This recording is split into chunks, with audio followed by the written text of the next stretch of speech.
بسم اللہ الرحمن الرحیم الحمدللہ رب العالمین وصلی اللہ علی محمد وآلہ الطاہرین ولعنۃ اللہ علی اعدائہم اجمعین الی قیام یوم الدین وقال سبحانہ وتعالی کل نفس ذائقۃ الموت۔ موضوع گفتگو اصول دین میں سے پانچویں اصل یا بالفاظ دیگر دین کے ستونوں میں سے پانچواں ستون یعنی قیامت۔ اور اب تک چند دروس میں مختصر سا تعارف ہوا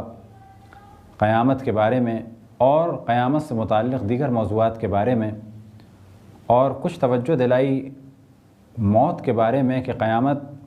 کے عقائد کے ساتھ ساتھ چند اور عقیدے کے جن پر یقین رکھنا لازم ہے، ان میں سے ایک ہے موت۔ موت پر گفتگو ہوئی اور موت کی کیا حقیقت ہے اور کیا ہے در حقیقت موت، اس بارے میں گفتگو ہوئی۔ اب موت ہی سے متعلق چند اور موضوعات کہ جن کے بارے میں ہمارا عقیدہ ہے، ان میں سے ایک یہ کہ موت سے پہلے یعنی جب دم نکل رہا ہو، اور اس عالم کو کہا جاتا ہے عالم احتضار، اور یہ وہ وقت ہے کہ جس وقت انسان اگر دنیا سے محبت کرتا ہے تو بہت زیادہ افسوسناک مرحلے سے گزر رہا ہوتا ہے، کیونکہ جس چیز سے وہ محبت کرتا ہے وہ اس کے ہاتھ سے نکل رہی ہے۔ لیکن اگر کوئی شخص دنیا سے فقط اتنا تعلق رکھے کہ جس کی وجہ سے وہ اللہ اور رسول اللہ اور اہل بیت سے دور نہ ہوا ہو، تو بلا شک جب وہ دنیا سے جائے گا تو اسے غم نہیں ہوگا، کیونکہ وہ جانتا ہے کہ موت در حقیقت انسان کے ختم ہونے کا نام نہیں، بلکہ موت در حقیقت اس عالم سے اس عالم میں جانے کا نام ہے۔ اور وہ یہ جانتا ہے کہ جو کچھ اللہ سبحانہ وتعالی نے وعدہ کیا ہے وہ حق ہے، اور دنیا میں اسے بھیجا گیا تھا امتحان کے لیے، اور وہ کامیاب ہوا، اور دنیا کی کوئی بھی نعمت آخرت کی کسی نعمت سے مقابلہ نہیں کر سکتی۔ لہذا وہ یہ جانتا ہے کہ میں جب دنیا سے جاؤں گا تو اللہ سبحانہ وتعالی کے وعدے مکمل ہوں گے، اللہ سبحانہ وتعالی نے جو جو وعدے کیے ہیں وہ سب پورے ہوں گے، اور جس جس نعمت کا وعدہ کیا ہے وہ ہر نعمت مجھے ملے گی، اور اس نعمت کا دنیا کی کسی بھی نعمت سے کسی قسم کا بھی کوئی مقابلہ نہیں، کیونکہ وہاں معمولی سی معمولی نعمت بھی دنیا کی ہر نعمت سے افضل ہے۔ لہذا پہلا مرحلہ یہ کہ اگر کوئی مومن ہوگا تو وہ موت سے نہیں گھبرائے گا۔ البتہ یہ ممکن ہے کہ وہ اللہ کی بارگاہ میں جانے سے ایک اسے شرم محسوس ہو کہ میں گناہگار اللہ کی بارگاہ میں جا رہا ہوں، اور وہ کثرت سے توبہ کرے، استغفار کرے، یہ ایک الگ کیفیت ہے۔ لیکن ایسا نہیں ہے کہ وہ دنیا سے جانے کی وجہ سے غمگین ہوگا۔ دنیا سے جو جتنی زیادہ محبت کرے گا اتنا ہی اس کے لیے دنیا سے جانے کا وقت سختر ہوگا۔ اور جیسا کہ پہلے توجہ دلائی کہ اگر کوئی خدا رسول اللہ صلی اللہ علیہ وسلم اور ائمہ اہل بیت علیہم السلام سے محبت کرتا ہوگا، ان کے احکام پر عمل کرتا ہوگا، اور دنیا سے فقط اتنا اس کا تعلق ہوگا جتنی اللہ سبحانہ وتعالی نے اجازت دی، تو اس کے لیے دنیا سے جانا آسان ہوگا۔ لہذا وہ لوگ کہ جو دنیا کی محبت میں غرق ہیں، ان کے لیے سب سے سخت مرحلہ عالم احتضار ہے، اور جب کہ ان کا دم نکل جائے تو عالم برزخ میں قدم رکھتے ہی جو پہلا لمحہ ہے ان کے لیے سخت ہے، کیونکہ جس چیز سے وہ محبت کرتے تھے وہ ان سے چھوٹ گئی، جس چیز کے لیے انہوں نے خدا کو چھوڑ دیا، جس چیز کے لیے انہوں نے رسول اللہ صلی اللہ علیہ وسلم اور ائمہ علیہم السلام کی تعلیمات کو ترک کر دیا، وہ چیز بھی انہیں نہ ملی، اور وہ چیز کہ جس کے لیے خداوند تبارک و تعالیٰ نے انسان کو خلق کیا تھا، نیک عمل، وہ بھی اس نے دنیا کی محبت میں ترک کر دیا۔ لہذا بعض روایات میں نقل ہوا کہ یہ شخص سوال کرے گا اپنے مال سے کہ تم میرے لیے کیا کر سکتے ہو، تو مال جواب دے گا کہ میں تمہیں کفن دے سکتا ہوں۔ وہ سوال کرے گا اپنی اولاد سے کہ تم میرے لیے کیا کر سکتے ہو، تو اولاد جواب دے گی کہ ہم تمہیں تمہاری قبر تک پہنچا سکتے ہیں۔ اور وہ سوال کرے گا اپنے اعمال سے، تو اعمال جواب دیں گے کہ ہم تمہارے ساتھ ہیں قبر میں بھی اور اس کے بعد کے مرحلوں میں بھی۔ البتہ یہاں سوال کرنے سے مراد یہ نہیں کہ وہ شخص سوال کرے گا اپنے مال سے یا اپنی اولاد سے یا اپنے اعمال سے، بلکہ اس کے سامنے ایک خاص صورت میں کبھی مال آئے گا، کبھی اولاد آئے گی، کبھی اس کے اعمال آئیں گے۔ تو موت کا وقت خود ایک سخت وقت ہے، لہذا جتنا انسان دنیا سے اپنے تعلق کو کم کرے اتنا بہتر ہے۔ لیکن اس جانب توجہ دلائیں کہ اسلام رہبانیت کے لیے نہیں آیا۔ یہ جو ہم نے آپ کی خدمت میں عرض کیا کہ انسان دنیا سے تعلق کو ختم کرے، اس کے معنی یہ ہیں کہ فقط اتنا تعلق رکھے کہ جتنا اللہ سبحانہ وتعالی نے اجازت دی ہے۔ کتنی اجازت دی ہے اس کے لیے ایک جملے میں اگر کچھ بیان کیا جا سکے تو وہ یہ کہ ہم اپنے واجبات پر عمل کریں اور حرام سے بچیں۔ واجبات پر عمل کرتے ہوئے چاہے ہم 100 گز کا گھر بنائیں اور چاہے 10,000 گز کا گھر بنائیں، کہا جائے گا کہ یہ شخص مومن ہے اور حرام سے پرہیز کرے، حرام سے بچے۔ اس کے بعد جو دنیا سے اس کا تعلق ہے وہ تعلق جائز ہے، لیکن کثرت سے موت کو یاد کرے، کثرت سے اس جانب توجہ رکھے کہ یہ دنیا فانی ہے، یہ دنیا صرف اس لیے بنائی گئی ہے کہ ہمارا امتحان لیا جائے۔ ہمیں اس دنیا میں صرف اس لیے بھیجا گیا ہے کہ ہمارا امتحان لیا جائے، جیسا کہ اللہ سبحانہ و تعالیٰ کا ارشاد ہے الذی خلق الموت والحیات لیبلوکم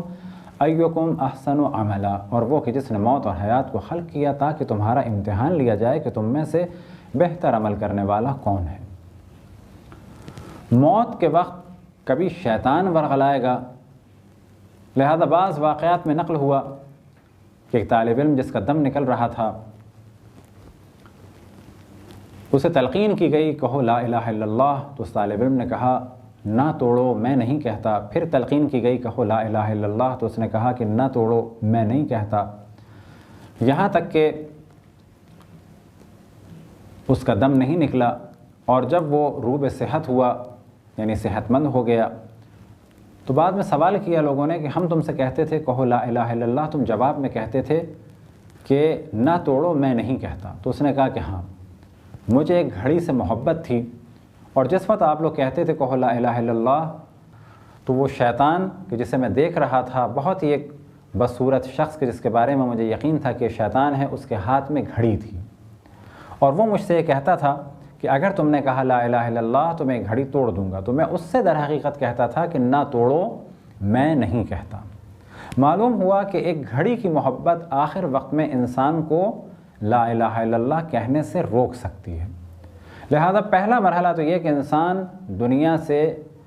ایسی محبت نہ کرے کہ جس میں اللہ سبحانہ و تعالیٰ کے حرام کو اور حلال کو فراموش کر دے۔ اب اگر حلال سے بھی اس کے پاس مال ہے تو بھی ایسی محبت نہ کرے کہ آخر وقت میں شیطان اسے بہکا سکے۔ لہذا روایات کہ جو اہل بیت علیہ السلام سے نقل ہوئیں، کثرت سے جانب توجہ دلائی گئی، خصوصاً ایک روایت کہ انشاءاللہ کبھی اگر موقع ملا تو اس روایت کو پورا پڑھ کے انشاءاللہ بیان کیا جائے گا، اور وہ روایت ہے کہ جو آیت اللہ العظمیٰ سید علی قاضی طباطبائی کہ جو آغا خوئی، آغا بہجت علامہ طباطبائی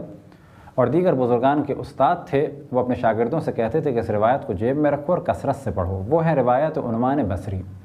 اس روایت کا ایک موضوع یہ ہے کہ امام جعفر صادق علیہ السلام ارشاد فرماتے ہیں کہ تم مال کو اپنا مال نہیں سمجھو، اور توجہ دلائی اس امر کی جانب کہ جو کچھ ہے وہ اللہ سبحانہ و تعالیٰ کا ہے۔ وجہ کیا ہے کہ جب یہ مال چھوٹے گا تو تمہیں افسوس نہیں ہوگا، اور اگر کم سے کم افسوس بھی ہو۔ یہاں تک روایت ختم ہو گئی۔ وجہ کیا ہے کہ جب ہم مال کو اپنا مال سمجھتے ہیں تو جب وہ چھوٹتا ہے تو بعض دفعہ تو افسوس ہوتا ہے، تو ایک حد تک تو افسوس فطری ہے، لیکن اگر ہمیں یقین ہو جائے کہ مال ہمارا نہیں تھا، سب کچھ خداوند تبارک و تعالیٰ کا تھا، تو افسوس ممکن ہو اور وہ فطری سی چیز ہے، لیکن کم سے کم ایسی کیفیت نہیں ہوگی کہ ہم اللہ سبحانہ و تعالیٰ کے باغی ہو جائیں، اللہ سبحانہ و تعالیٰ پر اعتراض کریں، اللہ سبحانہ و تعالیٰ سے اظہار نارضایتی کریں کہ تو نے ہمارا مال ضائع کروا دیا۔ ایسی کیفیت نہیں ہوگی۔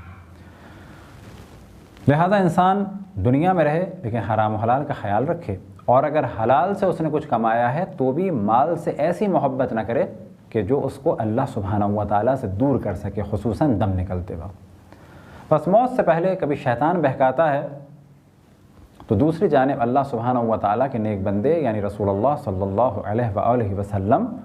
علماء امیر المؤمنین علی ابن ابی طالب علیہ السلام اور جناب سیدہ اور باقی ائمہ علیہم السلام مرنے والے کے سامنے آتے ہیں۔ اگر کوئی ان سے محبت کرتا ہے تو وہ ان کو دیکھ کر خوش ہوتا ہے، اور اگر کوئی ان سے نفرت کرتا ہے تو یہ ان کا آنا اس کے لیے اذیت کا سبب ہوتا ہے۔ بعض دفعہ ممکن ہے کسی کے ذہن میں آئے یہ سوال، کیا یہ ممکن ہے کہ رسول اللہ اور جناب سیدہ اور مولا امیر المؤمنین اور ائمہ علیہم السلام سے کوئی آنے کے بعد رنج محسوس کرے یا اسے اچھا محسوس نہ ہو؟ تو کہا جائے گا ہاں، اگر اس روایت کی جانب توجہ ہو کہ جس میں رسول اللہ صلی اللہ علیہ وسلم نے ارشاد فرمایا مولا امیر المؤمنین کے لیے کہ علی ابن ابی طالب کے ذریعے سے مومن اور منافق کو پہچانا جاتا ہے، جس طریقے سے منافق اس وقت بھی مولا امیر المؤمنین کو دیکھ کے خوش نہیں ہوتا تھا، بالکل ایسے ہی جو منافق مرے گا وہ قبر میں بھی مولا امیر المؤمنین اور سب سے بڑھ کے رسول اللہ صلی اللہ علیہ وآلہ وسلم کو دیکھ کر کبھی بھی خوش نہیں ہوگا۔ لیکن اگر کوئی مومن مرے گا تو وہ ان سے خوش ہوگا۔ لہذا آپ رحمت ہیں، لیکن مومن آپ کو دیکھ کے خوش ہوگا اور منافق اور کافر آپ کو دیکھ کے ناراض ہوگا یا غمگین ہوگا۔ لہذا ہمارا عقیدہ ہے کہ جس طرح سے شیطان آخر وقت میں آ کے انسان کو بہکاتا ہے اور خداوند تبارک و تعالیٰ نے شیطان کو انسان پر مسلط نہیں کیا، اسی طرح سے کبھی مال نظر آتا ہے، کبھی اولاد نظر آتی ہے، جب ان موضوعات کا عالم احتضار میں نظر آنا ثابت ہے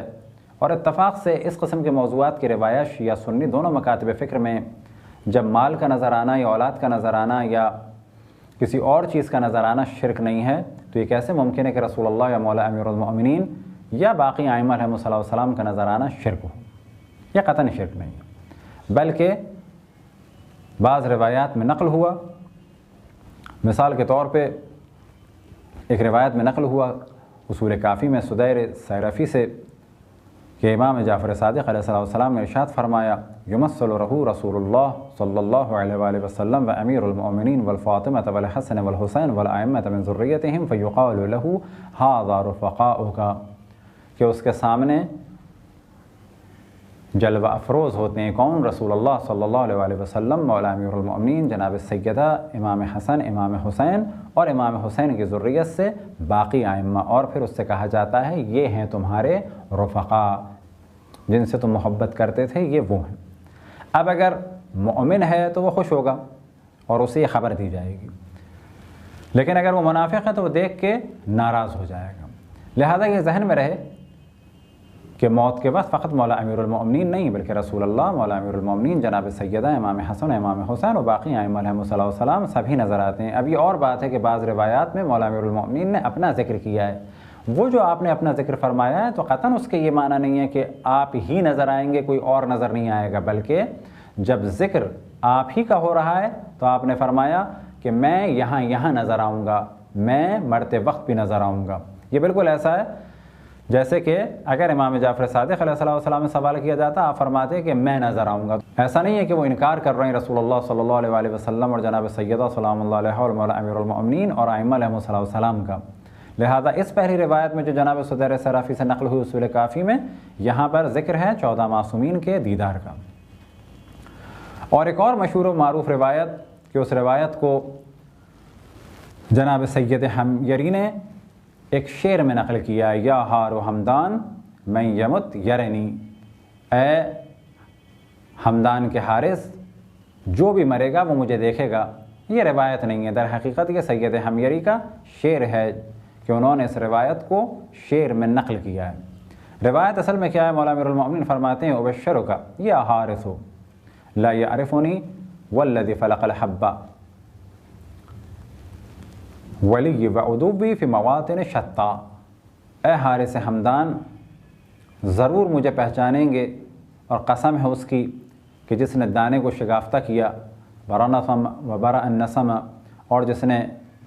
جہان کو بنایا، ولی و عدوبی فی مواطن شتا، کہ ضرور مجھے پہچانیں گے میرے دوست و دشمن چند جگہوں پر۔ ان میں سے ایک کیا ہے؟ عند الممات، موت کے وقت وہ مجھے دیکھیں گے اور پہچانیں گے۔ وعند الصراط، پل صراط پر مجھے دیکھیں گے۔ وعند الحوض، اور حوض کوثر پر دیکھیں گے۔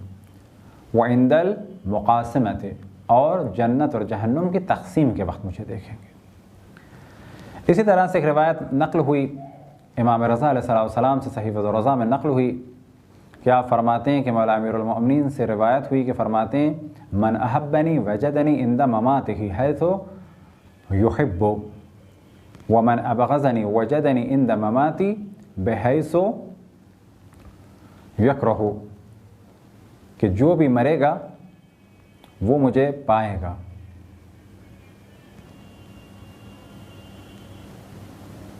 فرماتے ہیں کہ جو بھی مجھ سے محبت کرتا ہے وہ مجھے پائے گا اپنی موت کے بعد، جس طرح سے وہ مجھ سے محبت کرتا ہے بالکل مجھے ویسے ہی پائے گا، اور جو بھی مجھ سے نفرت کرتا ہے وہ مجھے موت کے وقت پائے گا بحیث یکرہ، اور وہ مجھے دیکھ کے کراہت کرے گا، خوش نہیں ہوگا۔ وجہ کیا ہے کہ مرنے والا منافق ہے، وہ خوش نہیں ہوگا، مرنے والا مومن ہوگا وہ خوش ہوگا۔ اب منافق جب مولا امیر المومنین کی وہاں پر شان کو دیکھے گا تو ایسا نہیں وہاں پر ایمان لائے گا، وہ ایمان لانے کی جگہ نہیں ہے۔ منافق جب مولا امیر المومنین کی وہاں پر شان کو دیکھے گا، باوجود یہ کہ پردے ہٹ جائیں گے، اس کو یقین ہو جائے گا جس علی ابن ابی طالب سے ہم بغض رکھتے تھے اس کا یہ مقام ہے، لیکن وہاں پر ایمان لانے کی جگہ نہیں ہے، اس کو اور زیادہ اذیت ہوگی۔ لیکن جب مولا امیر المومنین کو ایک مومن اور محبت کرنے والا دیکھے گا تو اس کے یقین میں اضافہ ہوگا اور وہ خوش ہو جائے گا، اور وہ مولا کی شان کو دیکھ کے خوش ہوگا، مولا کے جلوے کو دیکھ کے خوش ہوگا۔ اسی طرح سے ایک روایت نقل ہوئی اصول کافی میں، جناب عبداللہ اسدی سے مولا امیر المومنین سے روایت نقل ہوئی۔ یہ چند روایات تھیں کہ جن میں اس جانب توجہ دلائی گئی کہ جب انسان کا دم نکلتا ہے تو رسول اللہ صلی اللہ علیہ وسلم کو، جناب سیدہ سلام اللہ علیہا کو، مولا امیر المومنین کو، جناب اور باقی ائمہ علیہم السلام کو دیکھتا ہے۔ ممکن ہے کوئی سوال کرے کہ جناب سیدہ کو کیا کوئی دیکھ سکتا ہے؟ ہاں، محشر میں بھی نہیں دیکھ سکتا۔ دیکھنے سے مراد بالکل ویسے جیسے لوگوں نے ان کو مباہلے کے وقت دیکھا۔ کیسے دیکھا مباہلے کے وقت؟ کہ آپ کا سارا جسم ڈھکا ہوا ہے، لیکن معلوم ہے کہ کون جا رہی ہیں رسول اللہ صلی اللہ علیہ وسلم کے پیچھے، تو سب یہ جانتے تھے کہ یہ فاطمہ بنت محمد صلی اللہ علیہ وسلم جا رہی ہیں۔ بالکل اسی طرح سے روز محشر دیکھے گا۔ اب اگر کوئی ان کی نسل سے ہوا تو کیونکہ نسل سے ان کے جو بھی ہے اور سید ہے وہ ان کا محرم ہے، لہٰذا اگر اس کے اعمال اچھے ہوئے اور وہ اس قابل ہوا کہ ان کا جلوہ دیکھ سکے تو وہ ان کو دیکھے گا، لیکن بلا شک جن جن سے ان کا پردہ ہے وہ اس عالم میں ان کو نہیں دیکھ پائے گا۔ جیسے کہ حکم ہوگا محشر میں کہ جب جناب سید آئیں گی تو لوگوں کی نگاہیں نیچی ہو جائیں گی۔ ایک اور سوال ذہن میں آتا ہے اور وہ یہ کہ یہ کیسے ممکن ہے کہ ہزاروں مرنے والوں کے سامنے یہ ہستیاں آ جائیں؟